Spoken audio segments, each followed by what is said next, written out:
New study reveals fewer Gen Z boys believe in gender equality as parents react shockingly. Oh, what? You mean that after seeing the exact opposite their entire lives, they might start noticing? Oh, right. Noticing is illegal, huh? They're not supposed to do that.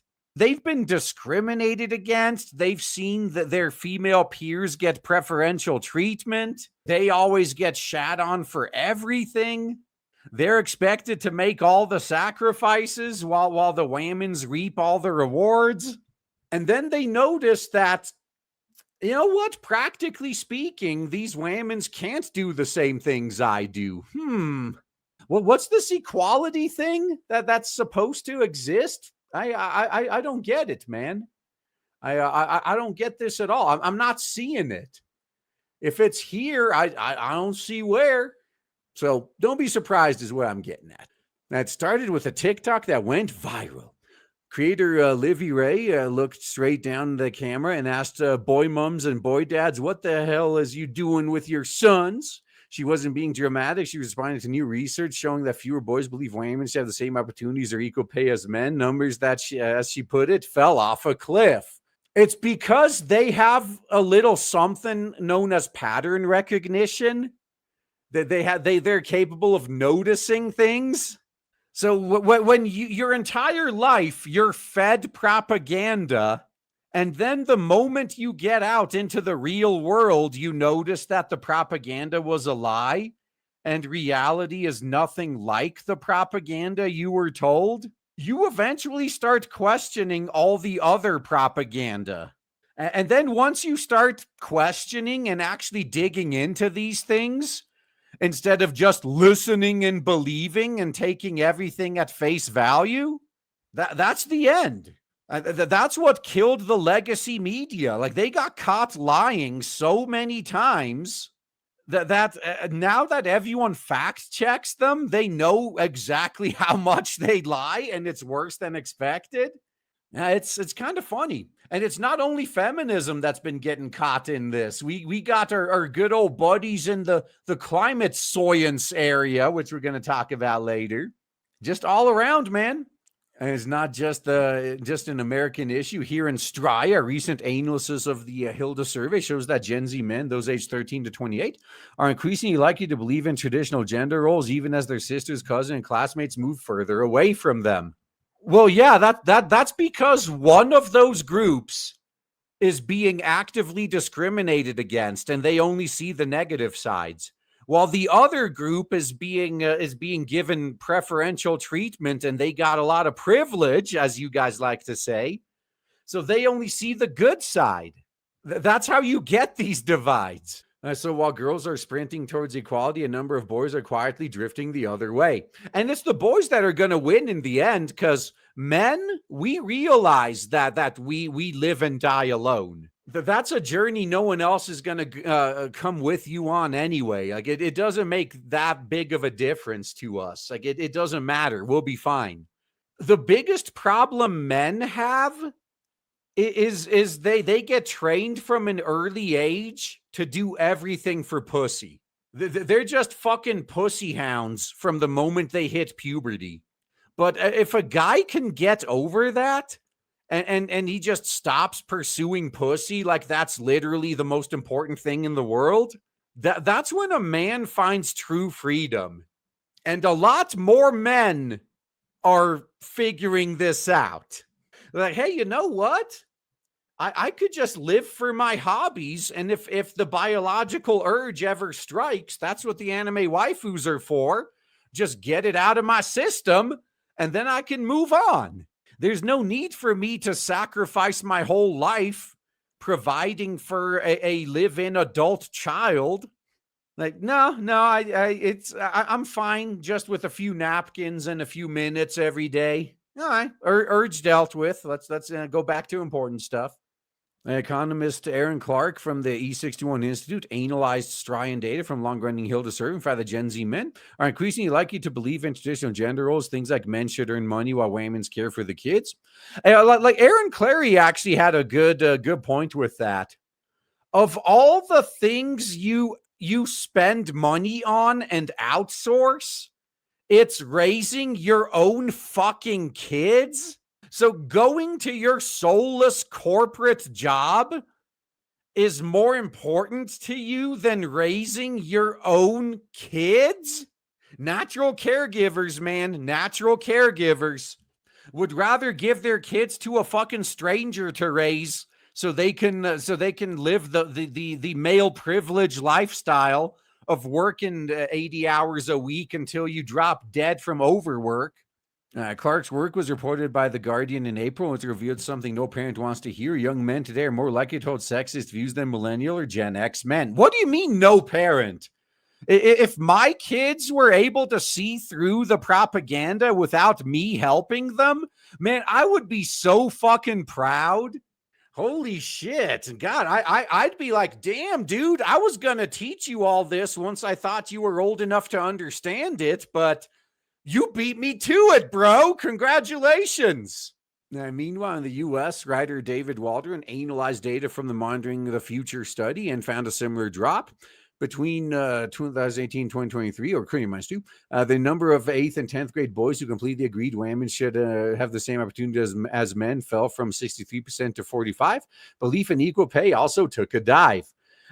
That's because they actually believe in equal pay for equal work. Once they noticed that these women aren't doing equal work, they're like, why are they getting equal pay? Look, every single one of the men listening right now, haven't you all been in that position at whatever jobs you've had in the past? Where you had to keep bailing out a female coworker, like you were basically doing your job and her job, only to find out she got paid more than you did. That's what equal pay ends up being. And the guys are starting to notice. Yeah, I was fired for complaining about it. Yeah. I wonder how they were able to get anything done with you gone. And so this isn't a blip, it's a trend. Yeah, the online pull of the manosphere. Yeah, I was like an OG manosphere guy, man. Yeah, at least they're finally noticing. Like, man, this was really funny. Like, we saw this with MGTOW. When MGTOW was first getting started, all these feminazis just dismissed it. Oh, it's nothing but a bunch of virgin neckbeard basement dwelling smelly nerd losers that no woman wants anyway. Oh, let those losers cry in their circles and hate women all they want. No woman wants them anyway. And then they noticed like guys like Henry Cavill we're starting to speak vaguely MGTOW adjacent talking points. We got things like the Mike Pence rule. And then all of a sudden, women started caring when, oh shit, it's every man. It's not just the basement dwelling losers. And now here we are. Now they're scared. Yeah, now they care. Yeah, exactly. They didn't care when it was just the guys that they thought no one wanted, but then when they're 40 and they're done partying with Chad and Tyrone and they look out into their friend zone to try to find a guy that's going to take care of them for the rest of their lives and they find that their friend zone is empty, now they're suddenly worried. Now they're like, "Oh fuck. Well, what am I going to do?" My backup plan started noticing. Now, if you've noticed your son parroting lines about the pay gap being a myth or rolling his eyes at the word feminism, chances are he has not plucked those ideas out of nowhere. Yeah, he noticed. So see, this is just how dumb these feminists are. So feminism is a government supported and pushed institution. Feminism wouldn't exist if it wasn't being forced on everyone by the government. MGTOW and the manosphere is the opposite. You can't stop a group of guys that independently noticed the same thing and then just ran into each other like, huh, you noticed this too? Like, yeah, I noticed this too. Strange, isn't it? Like that's what MGTOW is. There's no central organization that's going around recruiting men, brainwashing them into an ideology. It's just a bunch of men and boys that noticed the same things and found other people who also noticed and started hanging out. It's literally the exact opposite of feminism. Now, the Manosphere is a web of influencers, podcasts, YouTube channels, and TikToks that drip into the feeds of disguised as self-improvement or entertainment. Well, it is both of those things. Figures like Andrew Tate have built empires, entire empires, telling boys that women cannot be trusted. Is he wrong? Should be controlled. Is he wrong? And are somehow to blame for their struggles? There should be a little bit more accountability there, but overall, he's not wrong there either. And actually, I was talking to one of my friends a few days ago. Yes, I have those, believe it or not. And he actually made a really good point. Do you guys think it's a coincidence that Andrew Tate suddenly started being the only thing the feminazi media can talk about right around the time that Jordan Peterson was in his prime, teaching actual self-improvement, trying to actually help men and boys out? And they immediately tried to distract from Jordan Peterson. And, hey, look, Andrew Tate. And that's all anyone was talking about then. Really funny how that the timing of that just aligns so perfectly, huh? Almost as if they did that on purpose. It sounds dramatic, but researchers liken the way boys get drawn to the ecosystem to radicalization. It starts small, a joke, a meme, or just banter clip. Then the algorithm does the rest, serving up more extreme content until misogyny feels normal. Yeah, this is exactly how totalitarians work. Oh, yeah. You think you're having fun with that freedom? Oh, that's just the first step down the path of you rebelling against us. So you can't have that. And that's the part that's scary. Most kids are not searching the stuff out. It's finding them. No. Look, again, you people are stupid. It's not finding them. They're not even seeking it out. They notice it naturally. That is exactly how it worked with me. I just happened to stumble upon the acronym MGTOW, and I found some Barbarossa and Stardust videos, and I'm just like, holy shit, I didn't even know there was a label for other guys like me. There was no brainwashing. There was no radicalization. It was just stumbling upon other people that noticed the same things I did. It again, the exact opposite of feminism. There was no kindergarten through the. I guess I was going to say K through 12, but no, it goes through college, through employment. No, there was no big government funded and pushed drive to indoctrinate us into an ideology like there is with feminism. Feminism cannot exist without the government forcing it on us. That is the opposite of the manosphere. So what can parents do? Acknowledge that they're dumber than their own kids? Have you tried that? Child safety expert Christy McVie, who spent a decade in the Washington police force as a specialist child interviewer and detective senior constable, said the worst thing we can do is leave the internet to raise our kids. You know what you could do to avoid that? How about you stay at home and raise your own fucking kids? Then you won't have to worry about the internet being the one to raise your kids. Oh my God. Dude, can one of you guys nominate me for a Nobel Prize for that idea? Because I just cracked the code, man. I figured out how we can stop the internet and random strangers from raising your kids for you. Well, whoever thought that just raising your own kids would be the solution? Dang, man. Dude, I definitely deserve a Nobel Prize for this idea. No one in the history of humanity has ever thought about this before. I'm the first one. And now it's on the record. Oh man, even further. Okay, let's just extrapolate. Imagine if parents actually parented their kids instead of letting the babysitter do it, or letting the internet do it, or letting the peasant box do it. Wow, what a concept. The algorithm isn't neutral. It's persuasive, addictive, and designed to shape and control beliefs. We are not guiding them. The algorithm will, McVie tells KidSpot. Again, this person's stupid. Maybe after enough censorship and curation, I guess they call it, that is what the algorithm turns into. Like, that's what they do. They need to artificially push their ideas through the algorithm. Do you know what the algorithm was before they ruined it? It showed you more of what you were interested in. It didn't try to brainwash you or shape or control your beliefs. It literally just showed you more things similar to the things you already liked. If you want to see that algorithm working again, go to Pixiv.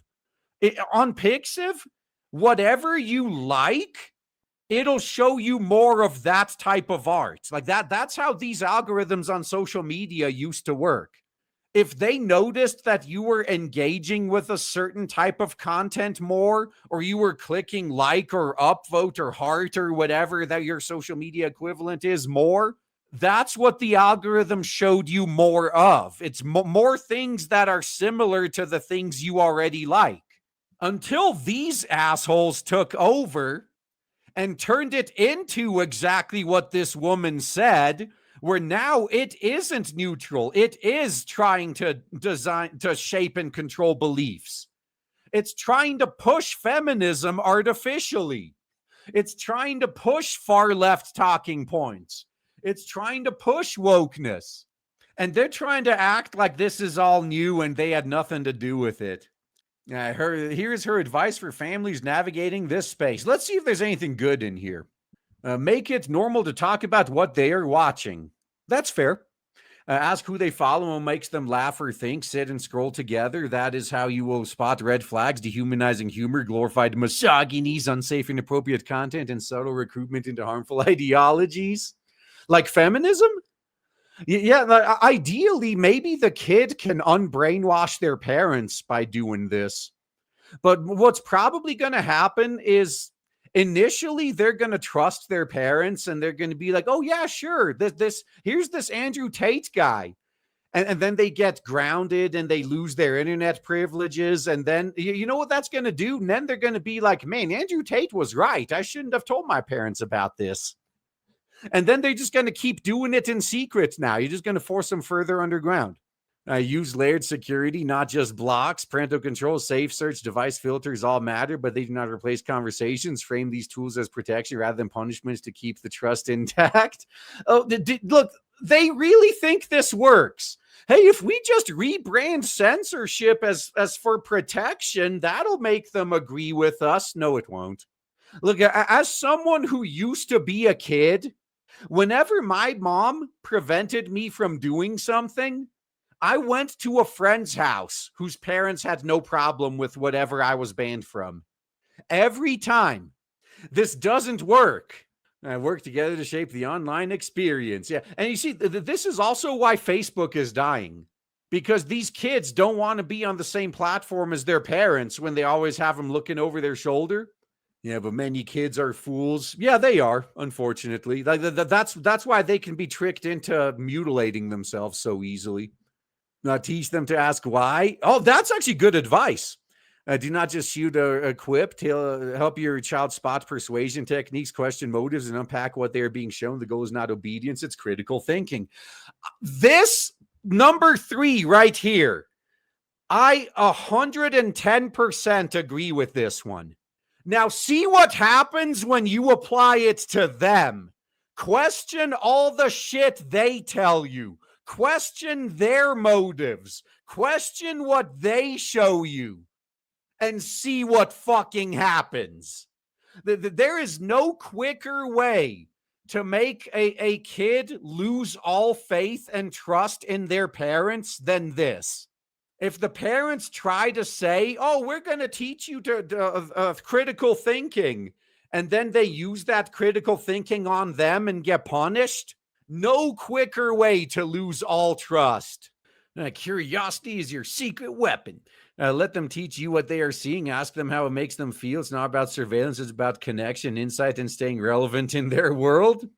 Well, first thing you can do is not be brainwashed into a toxic ideology like feminism. No one wants to hang out with a cult member. And I know I've actually had family members that got suckered into cults. Thankfully, not suicide cults or anything like that. It was pretty benign, mostly just extracting little bits of money, but it's literally impossible to hang out with those people because eventually that becomes the only thing they can talk about.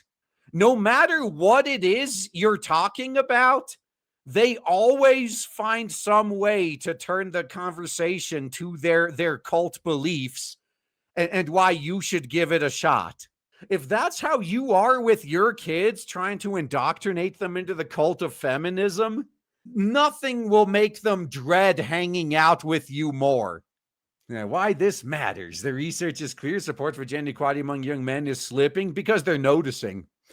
Both in the US and in Straya, it's not a moral panic. It's measurable, real, and a risk shaping not just the lives of women and girls, but the kind of men our boys grow up to be.